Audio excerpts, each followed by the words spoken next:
বিহু আৰু ঝুমুৰ বিনন্দিনীৰ পাছত এইবাৰ বাগুৰুম্বা।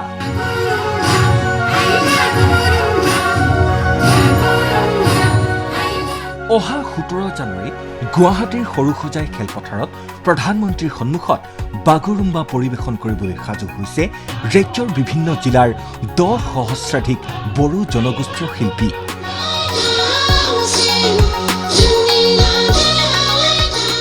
12 জানুৱাৰীৰ পৰা গুৱাহাটীৰ সৰুসজাইত চলিব 4দিনীয়া প্ৰশিক্ষণ। চিফুং, চেৰজা আৰু খামৰ ধ্বনিত হালি জালি এইদৰেই বাগুৰুম্বা নাচিছে বড়ো গাভৰুসকলে।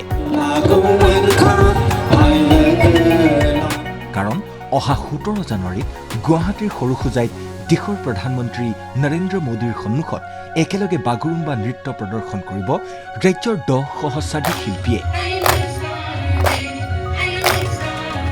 ওজা প্ৰশিক্ষকসকলৰ তত্বাৱধানত জিলাই জিলাই পূৰ্ণগতিত চলিছে আখৰা।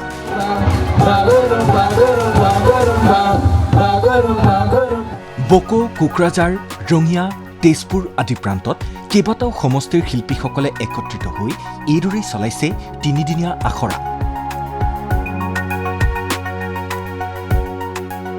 12 জানুৱাৰীৰ পৰা গুৱাহাটীত অন্তিম আখৰা কৰিবলৈ সাজু হৈছে বড়ো ডেকা গাভৰুসকল। তাৰপিছত 11 তাৰিখে তেওঁলোকে গুৱাহাটীলৈ ৰাওনা হ'ব আৰু তাত 12, 13, 14, 15 এইকেইদিন তাত সৰুসজাই ষ্টেডিয়ামত প্ৰশিক্ষণ চলিব। 16 তাৰিখ ৰেষ্ট দিয়া হ'ব আৰু 17 তাৰিখে যিটো আমাৰ মেইন ইভেণ্ট, এই মেইন ইভেণ্টত আমাৰ শিল্পীসকলে 10,000 শিল্পীয়ে প্ৰায় একেলগে তেওঁলোকে নৃত্য পৰিৱেশন কৰিব। বাগুৰুম্বা নৃত্যক বিশ্ব দৰবাৰত প্ৰতিষ্ঠা কৰিবলৈ গ্ৰহণ কৰা পদক্ষেপৰ বাবে ৰাজ্য চৰকাৰক ধন্যবাদ প্ৰশিক্ষকসকলৰ। সমগ্ৰ পৃথিৱীৰ ওচৰত আমি বড়ো জনগোষ্ঠীৰ অতিকৈ জনপ্ৰিয় নৃত্য বাগুৰুম্বা নৃত্যটো বিশ্ব দৰবাৰত প্ৰতিষ্ঠা কৰাৰ কাৰণে অসম চৰকাৰে যিটো সিদ্ধান্ত লৈছে আমি খুব আনন্দিত হৈছোঁ। আৰু 11 তাৰিখে আমি গুৱাহাটীলৈ ৰাওনা হ'ম। তাতে ফাইনেল 4-5 দিন ৰিহাৰ্চেল হ'ব আৰু ভাৰতৰ প্ৰধানমন্ত্ৰীৰ সন্মুখত শ্ৰদ্ধাৰ নৰেন্দ্ৰ মোদী ডাঙৰীয়াৰ ওচৰত আমি পাৰফৰ্ম কৰি খুব আনন্দিত। বিহু আৰু চাহ জনগোষ্ঠীৰ ঝুমুৰৰ পাছত এইবাৰ বড়োসকলৰ বাগুৰুম্বা নৃত্যৰে অভিলেখ সৃষ্টিৰ বাবে ইতিমধ্যে সম্পূৰ্ণ হৈছে সকলো যাৱতীয় প্ৰস্তুতি।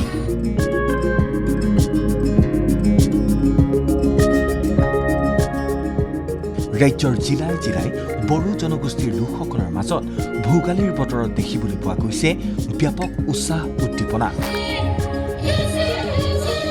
ইয়াত মানে আমাৰ আৰ্টিষ্টবিলাক 10,000ত অলপ বেছি মানে পাৰ্টিচিপেট কৰিব। কোকৰাঝাৰৰ পৰা 1500 বেছি আছে অলপমান। আমাৰ কোকৰাঝাৰ ডিষ্ট্ৰিক্ট হিচাপে আওখুংগ্ৰী LAC আছে আৰু দতমা LAC, দেৱৰগাঁও LAC, পৰ্বতজোৰা আৰু গোসাইগাঁও এই 5খন LACত মানে নিজে মানে প্ৰেক্টিচ চলি আছে।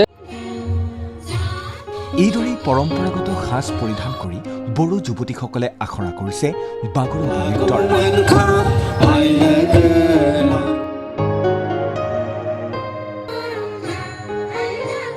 কিয়নো গুৱাহাটীত উপস্থিত হোৱাৰ পিছতেই বিমানবন্দৰৰ পৰা পোনে পোনে সৰুসজাই ক্ৰীড়া প্ৰকল্পলৈ ৰাওনা হ'ব প্ৰধানমন্ত্ৰী নৰেন্দ্ৰ মোদী।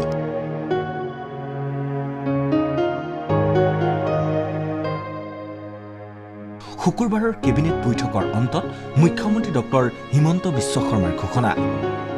প্ৰধানমন্ত্ৰী ডাঙৰীয়া 17 তাৰিখে বিয়লি গুৱাহাটীত আহি উপস্থিত হ'ব। অসমৰ সাংস্কৃতিক জীৱনৰ এটা আপুৰুগীয়া সম্পদ বাগুৰুম্বাৰ প্ৰদৰ্শনত তেখেতে ভাগ ল'ব। আমাৰ প্ৰায় 8,000 পৰা 10,000 শিল্পীয়ে সৰুসজাই ষ্টেডিয়ামত বাগুৰুম্বা প্ৰদৰ্শন কৰিব। এতিয়া সকলোৰে অধীৰ অপেক্ষা 17 জানুৱাৰী। Bureau report ND24।